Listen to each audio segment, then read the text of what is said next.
ఇప్పుడు వచ్చి మరి తల్లి నేను చదివిన సువిశేషం ఉంది కదా, ఏం తక్కువైంది ఆ వివాహ బంధంలో? ఏం తక్కువైంది? ద్రాక్షారసం తక్కువైంది. ద్రాక్షారసానికి వచ్చి యేసుప్రభు దగ్గరికి వచ్చి ఏం ప్రార్థన చేసింది? వాళ్ళకి ద్రాక్షారసం లేదు. అది కనపడింది ఆమెకి, ద్రాక్షారసం కనపడింది.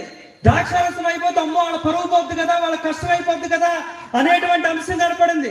ఆమె జీవితం మాత్రం ఆమె కనపడలా. యేసుప్రభు పరిచయం చేస్తా ఉన్నప్పుడు యేసుప్రభు అద్భుతాలు చేయగలని తెలుసు, ఎటువంటి కార్యమైనా చేయగలని తెలుసు. కుమారుడు ఎన్ని అద్భుతాలు చేశాడో, చిన్నప్పుడు నుంచి ఎన్ని చేస్తుంటాడో కళ్ళారా చూసినటువంటి స్త్రీ. అవునా కదా? అవునా కదా? అందుకే యేసుప్రభు అప్పటికి అద్భుతం చేయకపోయినా చేయగలడు అన్నటువంటి నమ్మకంతో మరి తల్లి యేసుప్రభు దగ్గరికి వచ్చి, అయ్యా ద్రాక్షారసం చూపింది, ఏదో ఒకటి చెయ్యయ్యా అని చెప్పింది. ఊళ్ళో వాళ్ళ కష్టాలన్నీ కనపడతాయి, నాయి కనపడవు. ఆమెకు తెలుసు ఎప్పటికైనా ఈ కుమారుడు దేవుని యొక్క సేవలో వెళ్ళిపోవాల్సిందే. దేవుని యొక్క సేవ చేయడానికి నా నుంచి దూరంగా వెళ్ళిపోతూ తన జీవితాన్ని పరిచర్య కోసం వాడుకోవాల్సిందే. ఆమెకు తెలుసు. నాకొచ్చే పెద్ద అనుమానం ఏంటంటే, ఇంకా పిల్లలు ఉన్నారా అంటే లేరు, ఒకగానొక పిల్లోడు, ఆయన వెళ్ళిపోతాడని తెలుసు. మరి తల్లి జీవితానికి ఇంక మహా అయితే తోడుంటే ఎవరుంటారమ్మా? తోడుంటే ఎవరుంటారు? భర్తేగా. భార్యకి బిడ్డ, భర్త. బిడ్డ వెళ్ళిపోతాడని తెలుసు సేవకి, ఇంకెవరు తోడుంటారు? ఒక్కగానొక్క స్త్రీ, మహా అయితే బ్రతికినంత కాలం తోడుండేది ఎవరో? భర్త. అవునా? భర్తేగా. ఎట్టగో ఆస్తి లేదు, డబ్బులు లేవు, పేద జీవితం జీవించినటువంటి వాళ్ళు, ఇతరమైనటువంటి సుఖాలు ఏమైనా ఉన్నాయంటే ఏది లేదు, బిడ్డ కోసం సర్వాన్ని త్యాగం చేసినటువంటి వాళ్ళు. ఒక స్త్రీకి, భార్యకు ఉండేటువంటి ఒకే ఒక్క తోడు, ఆ స్త్రీకి ఉన్నటువంటి తోడు మరి తల్లికి ఎవరంటే భర్త. పేరేంటి అమ్మా? యోసేపు గారు. అవునా? ఊళ్ళో ఉన్న కష్టాలన్నీ నీకు కనపడతాయి, కానీ నీకున్న కష్టం మాత్రం నీకు కనపడదు. నీ కుమారుడు సేవకి వెళ్ళిపోతే నా భర్తే నాకు తోడుండాలన్న విషయం తెలుసు కదా. ద్రాక్షారసం తక్కువైతే పరిగెత్తుకుంటూ వచ్చి ద్రాక్షారసం లేదన్నటువంటి మాట చెప్పావు కదా. నీ కుమారుడు అద్భుతం చేయగలడని తెలిసినప్పుడు, నీకున్నటువంటి ఒకే ఒక్క తోడు యోసేపు గారని తెలిసినప్పుడు, మరణించినటువంటి వారిని సైతం జీవంతో లేపగలడనేటువంటి సత్యం యేసు ప్రభువు చేయగలడని తెలిసినప్పుడు,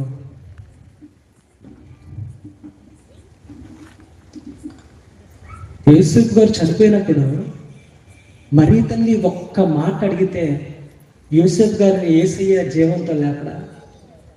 లాజర్నే లేపినటువంటి వాడు, తల్లి ఏడ్చినటువంటి ఏడ్పును చూసి యువకుల్ని లేపినటువంటి వాడు, సేనాధిపతి అడిగినటువంటి మాట ఎవరో కూడా తెలియదు, వచ్చి విశ్వాసం చూపాడు, అడిగినటువంటి మాటను బట్టి బాలికను లేపినటువంటి వాడు, సొంత తల్లి అడిగితే మరణించినటువంటి తన భర్తను, యేసయ్య తండ్రిని ఆయన లేపలేడా?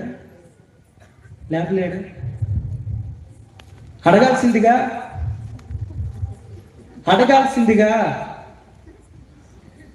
ఎవ్వరు లేరు. కొడుకేమో అటు వెళ్ళిపోతాడని తెలుసు, ఉన్నది ఒక్క భర్త.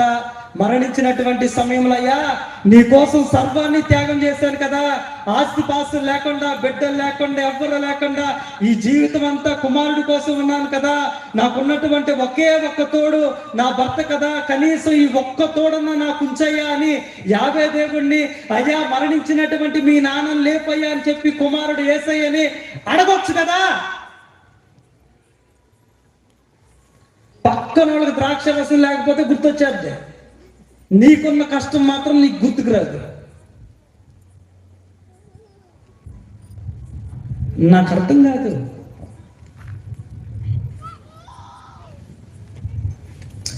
మరి తల్లి గురించి ఆలోచించం, కానీ ఆలోచిస్తే ఇంత గాఢమైనటువంటి త్యాగాలు చేసినటువంటి స్త్రీ ఆవిడ.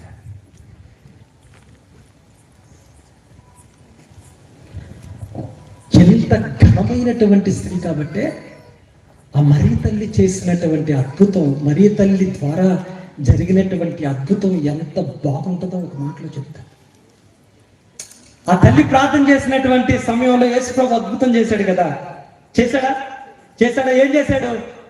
ఏం చేశాడు?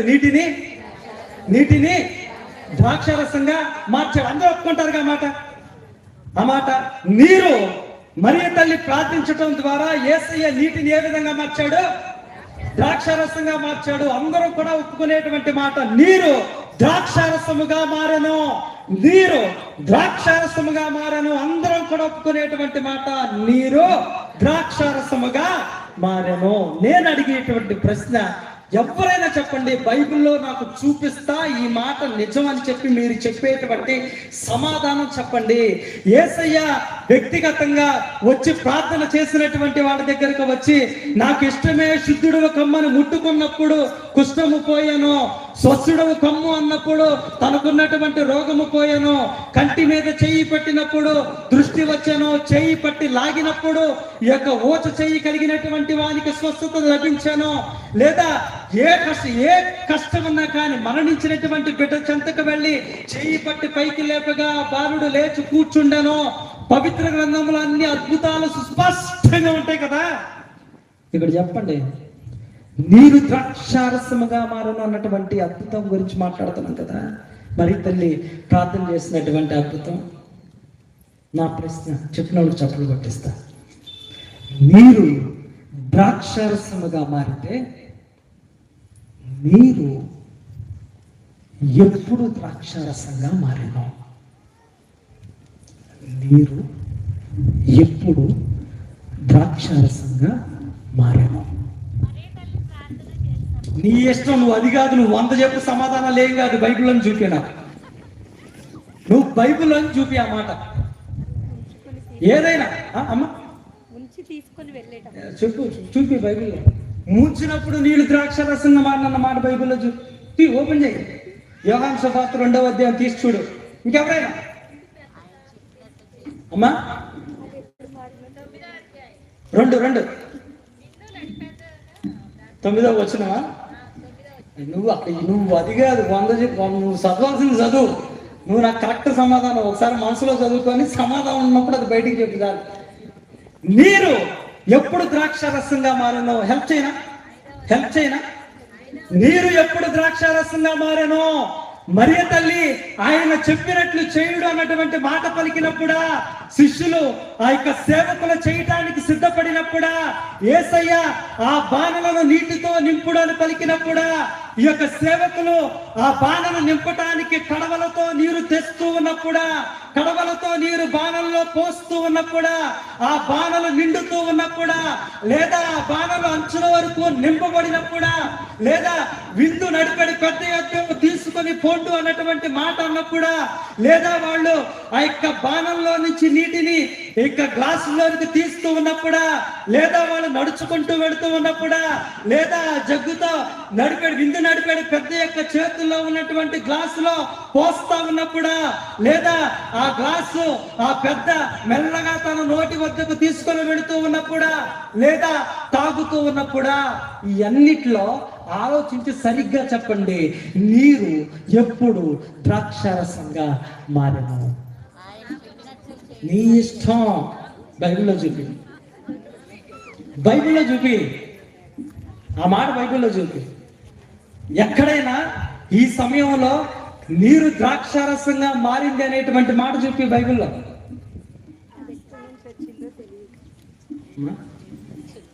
నేను చెప్పనా?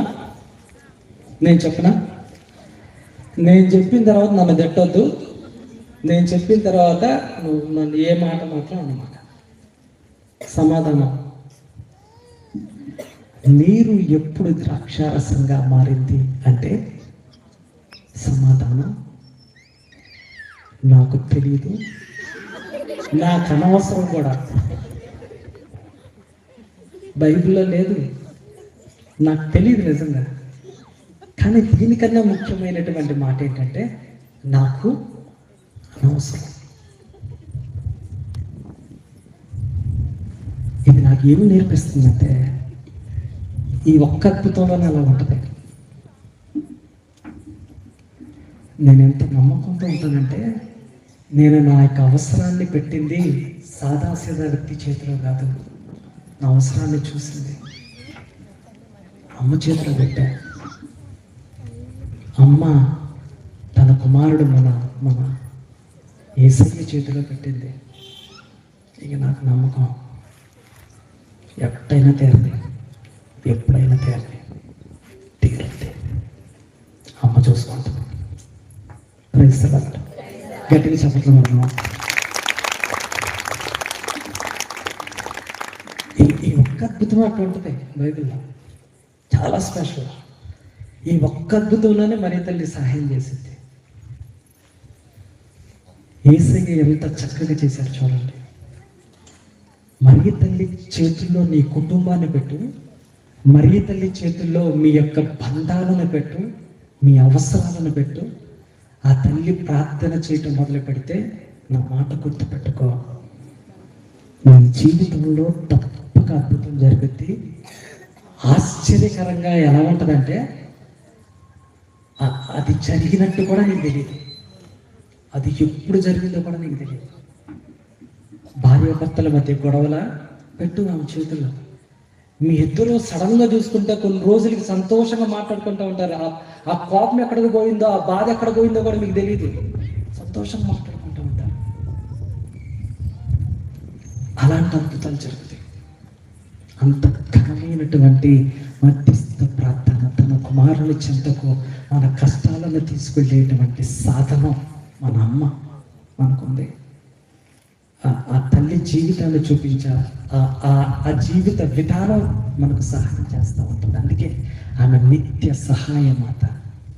ఈరోజు ఈ రకంగా ఈ మొదటి రోజున ప్రత్యేకంగా తల్లి గురించి ధ్యానం చేసుకుంటూ ఉన్నాం. మరి టైం ఎంత అయిందో తెలియదు, కానీ ఎక్కువైతే క్షమించండి. కానీ ఈరోజు ప్రత్యేకంగా ఈ మాటలన్నీ కూడా మీకు జ్ఞాపకం ఉండాలి. ఆ తల్లి గురించి ఆలోచనలో పెద్ద పెద్ద మాటలు కాదు, కుటుంబానికి సంబంధించినటువంటి ఈ చిన్న చిన్న మాటలు జ్ఞాపకం ఉంచుకోండి.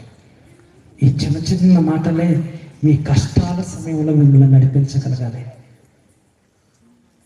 కొంచెం ఆధ్యాత్మిక ధనికంగా తక్కువ ఉన్నప్పుడు ఆ తల్లి ఆలోచన విధానమే మిమ్మల్ని నడిపించాలి. ఈరోజు ఆ రకంగా మీ జీవితాలు ఉండాలని, మీ కుటుంబాలు ఉండాలని ప్రత్యేకంగా మీకోసం ప్రార్థన చేసుకుంటూ మీ కుటుంబాలన్నింటినీ ఆ మరి తల్లి ద్వారా దేవుడికి సమర్పిస్తూ ఉన్న పుత్ర